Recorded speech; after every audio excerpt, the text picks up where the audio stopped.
na metti te loolu les gens devaient le souligner partout et c'est là où lay critiquer nag vraiment patriotes yi nekk ci réseaux yi. allez-y foofu vite fait. semaine bii dans les normes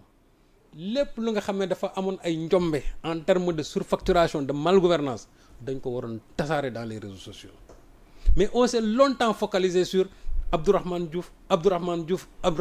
ba rapport yi nga xamante ne tey mooy dénoncer la gestion parce que man dénoncer la mauvaise gestion de Macky Sall ça n'a rien à voir même avec un Abdourahmane Diouf qui sort et qui est dans cette élucubration. La mairie de Dakar, Barthélémy Diaz qui est aujourd'hui un adversaire principal de Ousmane Sonko mais Barthélémy Diaz moom aussi c'est la même chose toujours refus d'audit Barthélémy Diaz en termes même de bonne gouvernance mais mën nga ko pointer benn zéro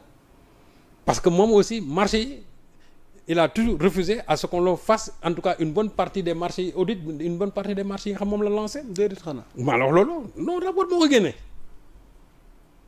donc sa Barthélémy Diaz là kooku tey war na mën a am sañ-sañ toog génn di am lenn lu muy wax en termes de bonne gouvernance lu jëm ci nguur gi mënu ko waru ko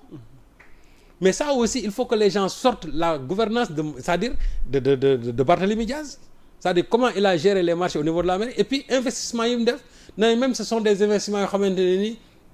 vraiment non seulement c'est faible et en plus sax c'est presque inutile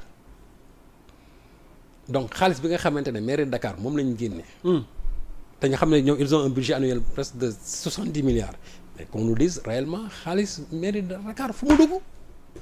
sous la gestion de Barthélémy te loolu c'est en 2022 et en 2023 ñaari rapport yëpp dañ ko épinglé ci loolu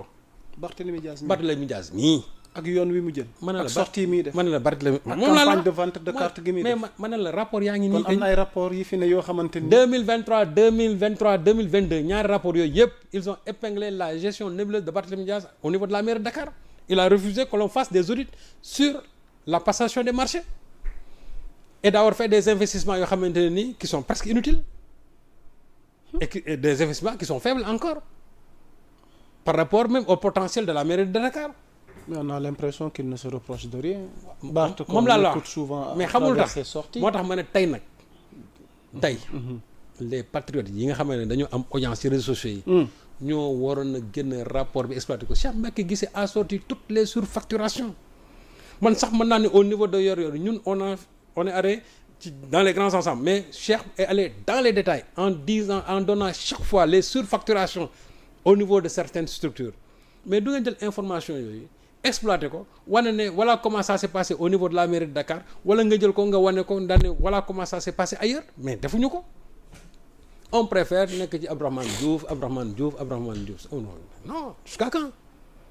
il faut laisser Abdourahmane Diouf de côté. c'est important ba pare ngeen ñi ñëw ci rapport yi parce que loolu c'est-à-dire aujourd'hui le pouvoir actuel il est en guerre contre loolu lay wax de guerre je permets non c'est-à-dire contre cette malgouvernance de Macky Sall. parce que loolu moo leen indil tey problème yi fi nekk yëpp. léegi nag lii dafa nekk ci pàcc boo xam ne nii ça montre cette mauvaise gouvernance de Macky Sall. Macky Sall nag bu fekkee ne da nga bëgg a xeex arme yii ngay jël nga wane nit ñi fësal daan ne voilà lii nii marché yaa ngi nii parce que mënoo jël lu mat 1139 milliards nga def ko ay entente directe. entente directe xam nga fu mu am. corruption am na fa. doy na war sëñ Saliou. te presque ça représente 40% même. des marchés immatriculés. ok